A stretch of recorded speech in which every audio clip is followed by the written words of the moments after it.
Hello, I'm Sally Aneri and welcome to Fearless Forward, the podcast that asks leaders how they face their fears. Today I'm in conversation with a founder and one of the UK's most influential thinkers on workplace culture and improvement. Matt Dean started his working life as a Unilever brand manager before switching to the law and becoming one of London's leading employment lawyers. But this wasn't what he really wanted to do, and in 2003 he and his wife Victoria Byrne founded Beardy, a consultancy dedicated to enabling kinder, fairer workplaces where people can realise their potential. Beardy is now active in over 50 countries and has become a market leader in workplace behaviour and culture. As a values-driven business, its 50-strong team also contribute to a range of great causes and projects beyond the workplace. Matt himself facilitates, speaks and writes on the subject he's passionate about, especially diversity, equality and inclusion. He's also a self-confessed workaholic, and he's lived a lot of his life at 110 miles per hour. In 2019, he wrote his first book about reclaiming kindness for the world of work. He believes that the way to bringing about true change is to focus less on our own positive intent and more on the impact we have on the people around us. Like me, Matt sees everyone as a leader, and listening is our most essential skill.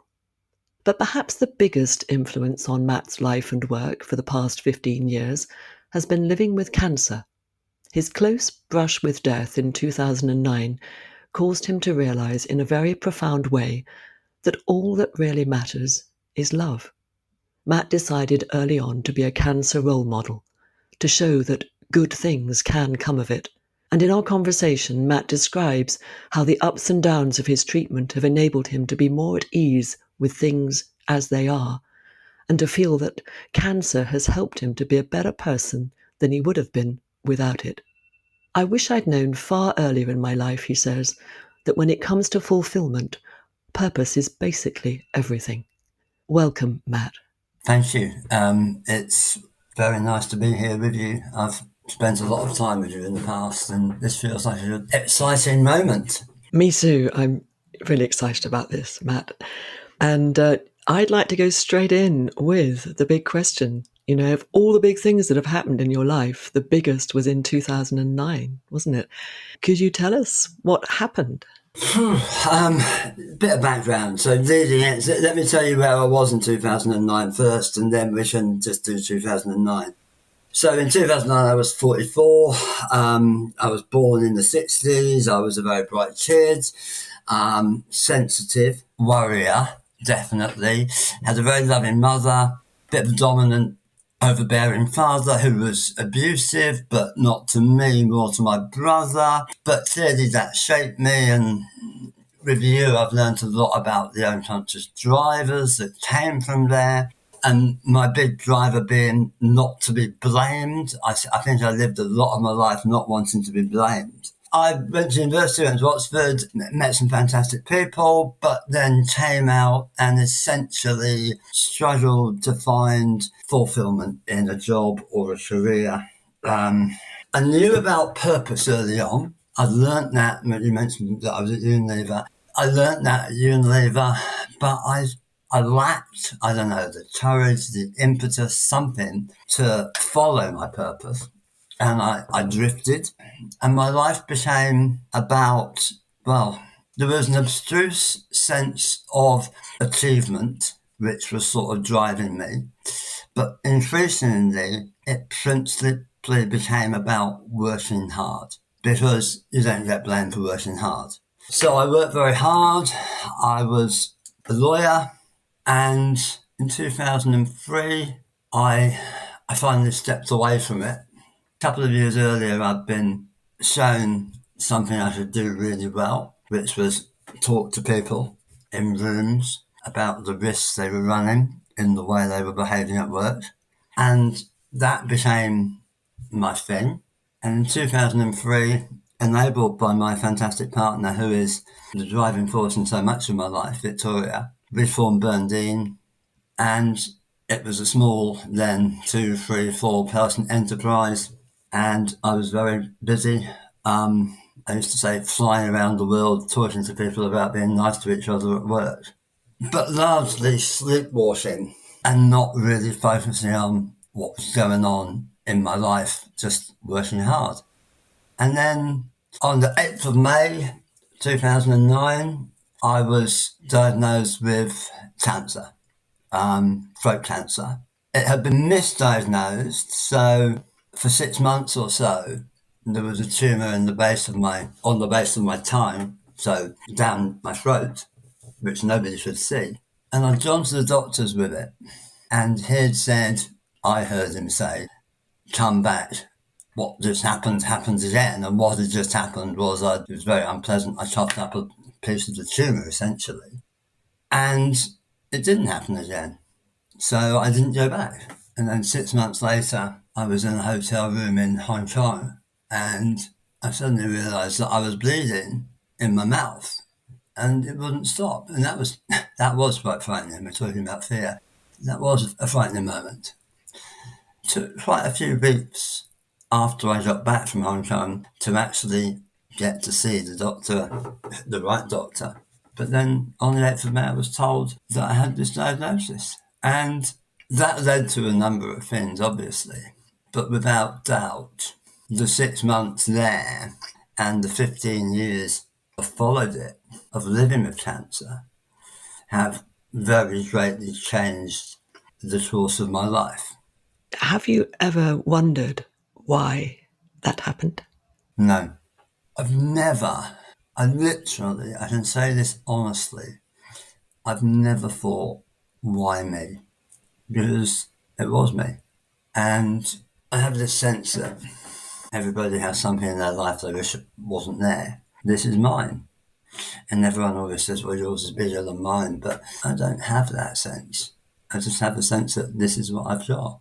I suppose it's probably important to give a bit of the background to that. I made the decision really early on. So I was diagnosed on May the 8th. I looked at them in days. I remember it was C21. It was the 21st day after I was diagnosed, so that would have been 3 weeks in. So it would have been around there, possibly into June, that I came up with the idea. At the time I was coaching cricket with kids, and there was about 70 or 80 of them at the time, and I was sort of head of the junior section. And a very good friend, Jay, who is actually a priest, but I knew him before he was a priest, and he's a deeply spiritual man. And he plays cricket as well. And we were having a chat one night. I was talking to him quite a lot at this stage.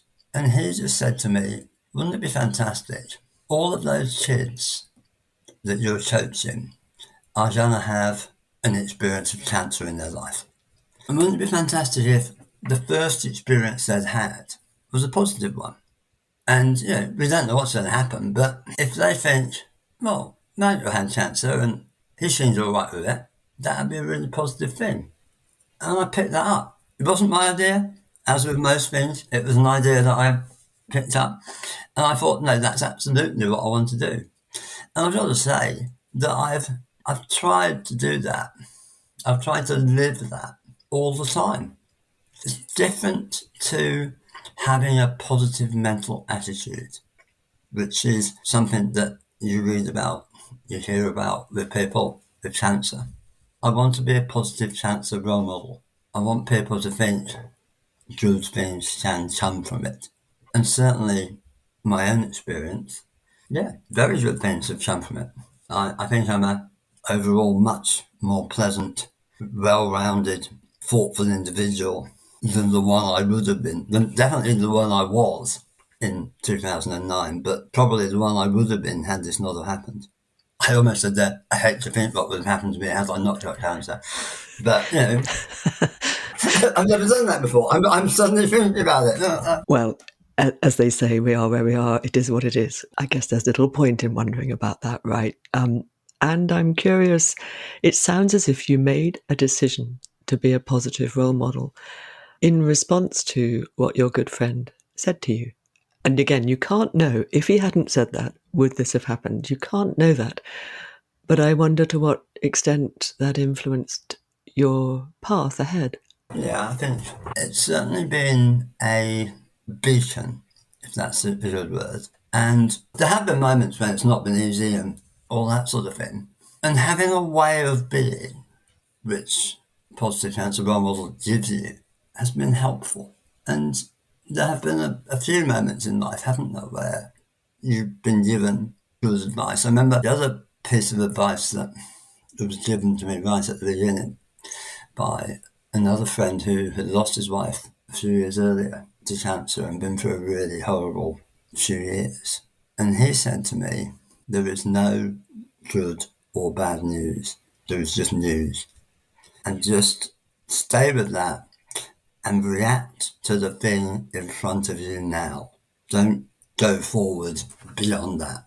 So at this moment in time, where am I? What am I going to do? So at this moment in time in my cancer, I am waiting to see Cyrus, my consultant, it's a date in January, which I haven't got in my mind yet, when he will tell me what's happening in the back of my mouth. And that's what I'm doing. I'm not thinking beyond that. And that's been really helpful as well. Yes, in a way, deeply pragmatic, right? Not, and again, a lesson for life for all of us.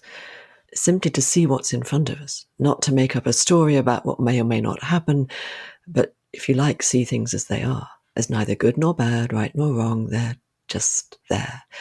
And this latest event is not the second event, is it? Since 2009, it's the third. Is that right? So, yeah, a little bit of history. In 2009, the tumour was large because it had been growing for 6 months. So I had chemo and radiotherapy, intensive, aggressive, and it did almost kill me. I didn't know it at the time. I accept it now, but that was 2009. Then I was clear. I had a few biopsies and things like that, but I was clear until 2016. 2016, second tumour on the right hand side of my tongue, which led to surgery, major surgery, sort of, I can't say the word, vasectomy, which involves them actually removing part of your tongue and replacing it with, in my case, a piece of my arm. That's why I speak like I do, and you probably can hear me sucking in more than I'd like to and things like that. But when you look in my mouth, it is a bit odd because my tongue has two colours. I don't think you notice that in normal life, but I tend not to look in there very often. But that was 2016, and that was trick. And as you can imagine, needed quite a bit of reaction to learn how to talk again and all that sort of thing. And then I went along. There's been quite a few moments of what is that? So I've been monitored quite carefully. And in January 22, I had another operation, which they classified as my third event, on the left-hand side of my tongue, but what they took out there was not cancerous, it was pre-cancerous dysplasia. So it wasn't a real event, but they called it one anyway, which got me into being seen every 6 weeks, which is great because it means I get seen every 6 weeks, so I just have to focus on that. And then just recently, I've had my fourth event, which was another operation to remove a small, you could call it a lesion, call it a tumour, whatever, but it was cancerous at the back of my, sort of still on my tongue, but at the back of my mouth. And the fun with that one was they weren't sure what impact it would have on my speech. So I had to say to everyone at work, this may be it. I may not be able to do my job as I have done going forward because I won't be able to talk in the manner that I can now. As it turns out, I think my speech has been marginally affected, if at all. So I'm lucky in that respect. And the people at Beardy have got me for another bit of time, which I'm sure they're very excited by. Matt, I mean, to most of us, that sounds pretty scary. You know, you're going in for an operation not knowing whether you're going to be able to speak afterwards in a way that's intelligible in a work scenario, say. Sounds scary. Did you feel scared? No, not at all. So if I go right back to 2009, One evening in 2009, I write about this in the book. I was recovering from chemo, and I was, at this point, either texting or emailing with Jay, who was a big presence at that point. This is the sort of time we were talking about that. And he's had a lot of, at that point, he was having a lot of contact. I'm sure he still does. Haven't spoken to him recently, with people in the latter stages of their life. And he was talking to me about ashes to ashes, dust to dust. And I never thought, I'm not religious. I never thought about that before. But, it's about returning. And there was a real moment there. And I genuinely, I don't think you can go through an experience like I went through without facing your mortality, seriously. And I did. And I realised that I couldn't do what I wanted to do. And actually, I realised that it might be a lot bigger than that. But what I saw was very clear. It didn't matter because I was one of the luckiest people in the world on a number of levels. But the level that stood out for me was the amount of love that I'd been given and I'd given to other people was enormous. And what I saw in that moment, and I think this was a thought of mine for once, was that love is actually the only thing that will exist after you go. So dust to dust, ashes to ashes, you've gone, but the love that you've given and the love that you've received stays. It stays in other people's hearts. So, massive moment of wisdom, love is all that matters. And you really felt it. It's not just, something you read in a book or... I thought it out on that evening. Sorry, that's TH thought. I thought it out that evening and I really felt it. Yeah. So the lived experience of the truth of that. And it sounds as if that truth gave you, I want to say, courage. I mean, you may not have felt particularly courageous, but again, to those of us listening to this who haven't had your experience, it must take some courage to endure what you endured, and in the midst of all of that, to see the love in it. I can't see that, Sally Ann. When you're in it, you're in it. And I was going to say, it's like you're crossing the road or whatever. It's like just doing what you have to do. How I look at this within the framework that I've developed is this, is that all of us experience fear. It's part of life. It's part of being human. It's what this podcast is all about, is the exploration of that, because it's a normal human thing and it can be deeply intelligent and wise if we listen. And what I'm hearing is that you listened to this and you listened to it with love. You listened to it with compassion. And it was the love and compassion that felt so sincere, entirely sincere to you, that enabled the fear not to drive you.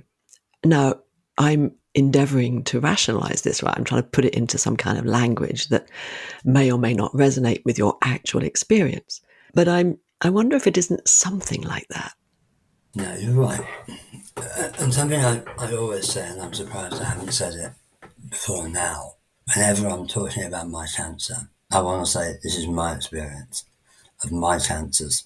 Everybody has different experiences. And I've still got on my shelf a printout of all of the emails that I got from people inside and outside the business, friends, family. And I was shown an extraordinary amount of love in that moment. And I do remember the first morning, May the 9th, C+1, waking up and having a really clear sense of what it must be like to wake up with cancer if you're with someone that you don't love. And I was very lucky, obviously, that Victoria and I were in a great relationship, and it made a huge amount of difference to me. And then all the stuff that came from all my friends, and some people who I was with someone this weekend who I hadn't realised was a close friend at that point. but she showed me so much love in that moment that our relationship became very special. And that was happening all the time. And I remember someone talking about my inner steel at that point in one of the emails. And I remember saying, there is nothing inner happening here.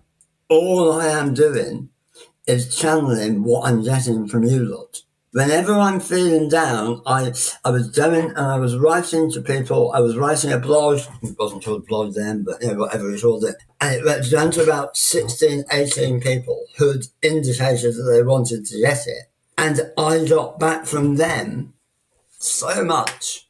And I was getting so much from Victoria. Oh, yeah. If my job was hard, her job was 3 times as hard. Anybody who is living with someone in this situation, they have to be fantastic at everything. We had 3 boys who at that age stage would have been probably 11, 9 and 6. And she tells the story of like driving to and from the hospital and having, first of all, wearing sunglasses so people in the village wouldn't see that she was crying when she was driving, but also having to work out what she was going to tell the boys. Because, particularly in August, at that point, she was clear that it was close. And that must have been incredibly difficult. I mean, all I had to do was be involved in whatever you want to call it. I hate calling it a battle, but I want to call it, just be involved in the surviving. Yeah, you were surviving, and I guess she was doing everything else. So this is the moment which I now see as the real privileged moment. And it was a deeply spiritual thing. So we're in August.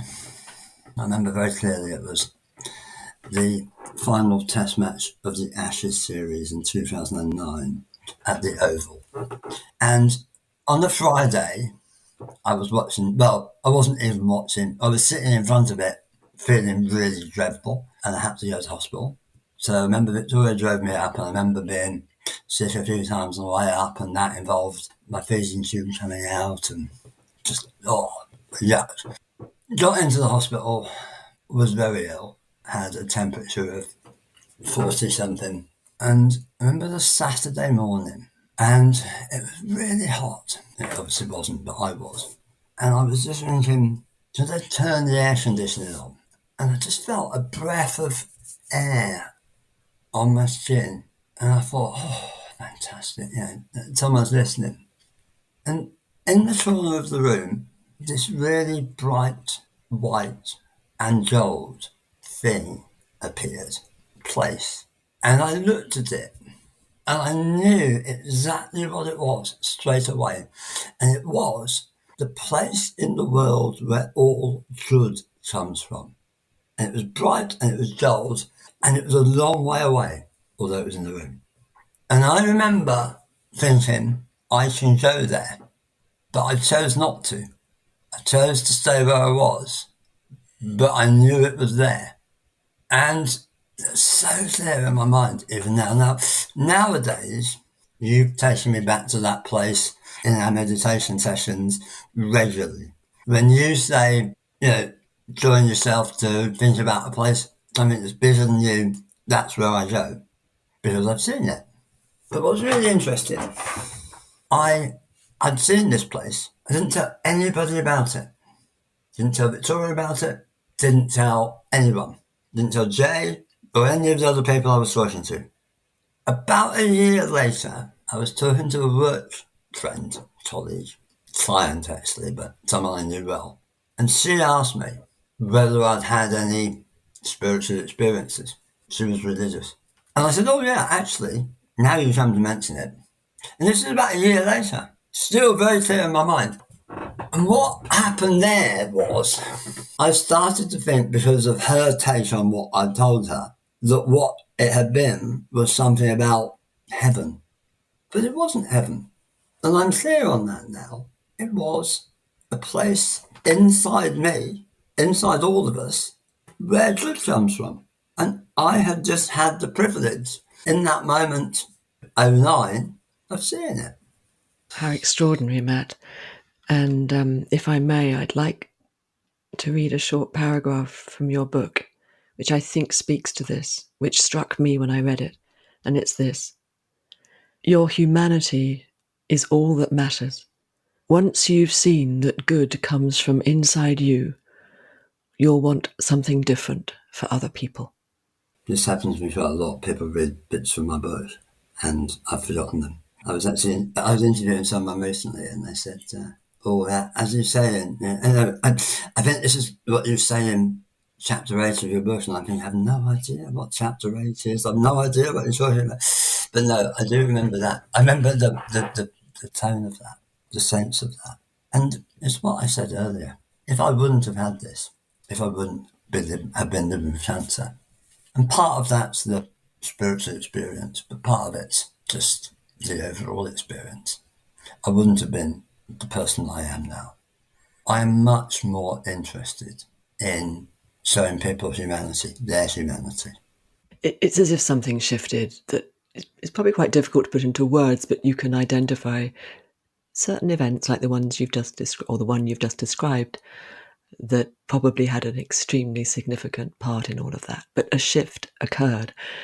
And in fact, in your book, you do talk about the fact that cancer caused you to question everything about yourself, about your life, your work. And if I may, you mentioned that you wanted to leave the so-called alpha male workaholic city boy behind and become, as you put it, a beardy guru. Yeah. Here's the thing. 2009 into 2010, I recovered. Took a while. I have a piece of paper from a psychiatrist saying I went back to work too early and was working too hard, which is unsurprising because that was my norm. You don't get blamed for working hard. We had a business, it needed to run. There were always issues. But I'd come back with all this wisdom. And I thought, right, this is it. I'm going to be a much better leader, father, partner, friend. And I wasn't. I was just the same because I was still under the same pressures that I was under. I remember I had a big launch of a sort of new me in a speech in the BT Tower. I came out as a workaholic and people said that was really inspirational, but I carried on working really hard. I write about it in the book. The book is basically about this, the difficulty of delivering change, life change.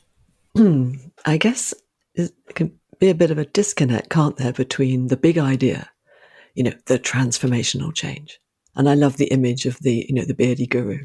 And that was probably quite clear in your mind with all kinds of characteristics associated with it and who you wanted to become.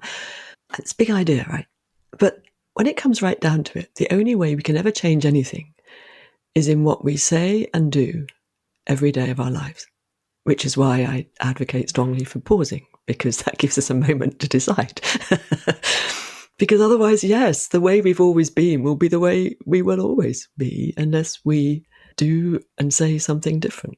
And I think it's so mundane in a way when it comes down to it, right? We want it to be, magical and transformational and all of that. But no, it's flipping hard work. And you have to watch it every minute of the day. Yeah, absolutely. And that's spoke to you about working together. It was very much, I want to be that person that I set out to be in 2009. I want to be more thoughtful. I want to be more wise. I want to be slower. And that must have been manna from heaven for you, because that's essentially how you view it too. Well, I think, absolutely simple, but not easy, right? I mean, indeed. And what I heard there was that it wasn't necessarily about becoming this new thing, the beardy guru. It was about being more of a number of things. So we're at a fantastic moment to be having this conversation, Sally, because I remember when we first met, I remember my 60th birthday was a moment in time that we were looking at, and it was at that point 3.5 years into the future.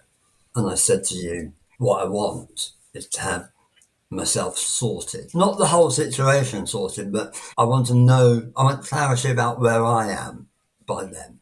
And we were talking about Beardy, and now of a 45-person business. I we want it, Victoria and I want it to continue as a successful business, doing good in the world, doing good for the people who work in it. How can you do that when you're at an age where you're wanting to pull away and everything like that? And I think a week after my 60th birthday, which is today, we're talking, and because of the fourth event that I've had in the last few months, because of the time off that I've had to take, I think I do have that clarity.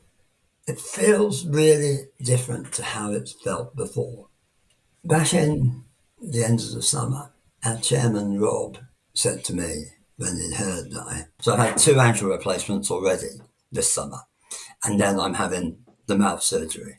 And Rob said, I'm thinking you're probably off till Christmas. And I remember saying to him, I'll be a couple of weeks, if that. And that's the old me. But with this, I had COVID, so I had to wait for 3 weeks. And I felt absolutely dreadful for a week, and then pretty dreadful for another week. And then I was just really wanting to have the operation. And then I had the operation. I had an atrial fibrillation, so a heart murmur thing, at the time of the operation, and it almost didn't happen. We think it's absolutely fine, but that's a whole other area of something. And then I've taken weeks to get my energy back. And, it could easily take 3 months, 4 months before I'm back at anything like my normal self. And that's been really helpful because it's really allowed me to get clarity. And the clarity that I'm seeing is that I want and know what the most important things are, and they're not work. Now, everyone's probably listening to this. Anyone who might be listening to this is probably thinking, why don't you just retire? It's not that easy. When it's a small business and you're involved in it and it needs you. And also, there's a quote in the book which I've seen recently for the first time in a new way. It's from a woman called Elaine, who was a fantastic psychiatrist, but I know her as just a person. She's a mother of a school friend of one of the boys. But in 2016, when I was recovering from my major surgery, I had videos that I put on every week of my speech. And she watched these videos, and she was really struck by the fact that I was talking about my struggle to come to terms with the amount of work I was doing and not the big stuff in my life. And the quote that I put in the book from her is really interesting. Watching Matt grappling with whether he was taking control of his work, I wondered if his difficulty reflected the dual and contradictory roles that work plays for him.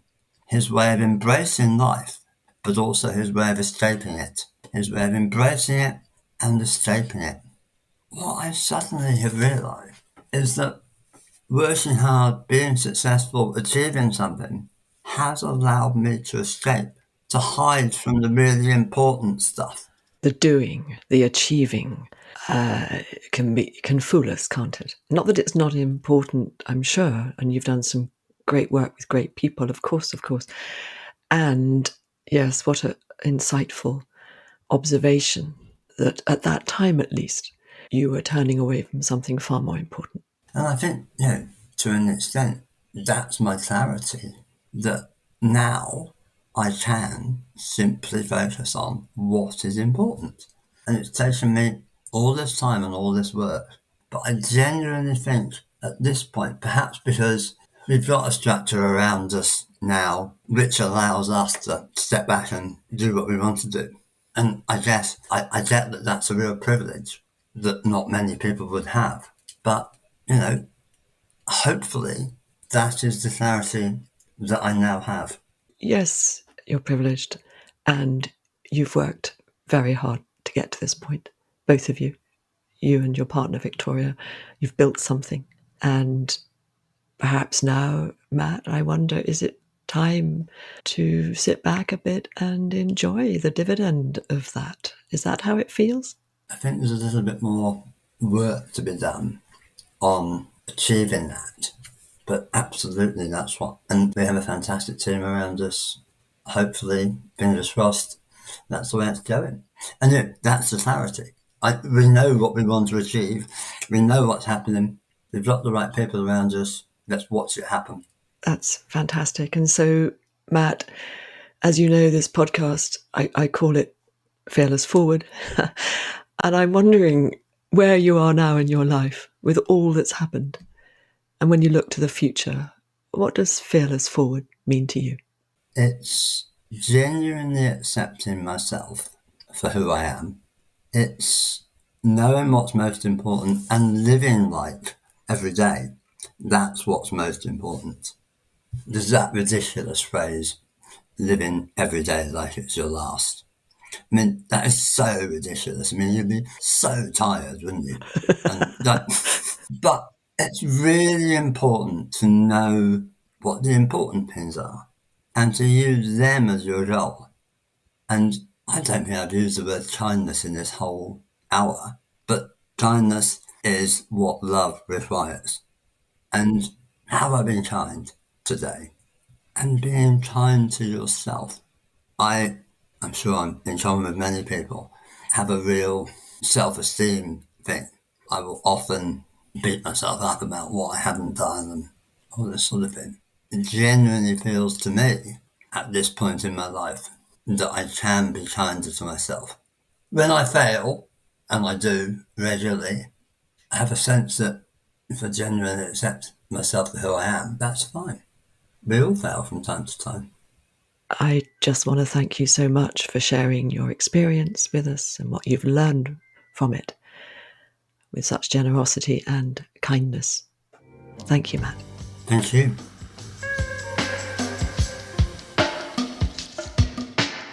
Enduring sustained personal hardship takes courage, and yet, like many leaders who've done brave things, Matt plays it down. When you're in it, he says, you're just doing what you have to. In times of severe hardship, one way of managing our fear is to accept the limitations of what's happening and how we're feeling, and work out what we can do. Matt has looked his own death in the eye. In that moment, he saw a bright light, and for him, the message of the bright light is that the source of all good is love, and it's within us. And how do we express and receive love? Through kindness.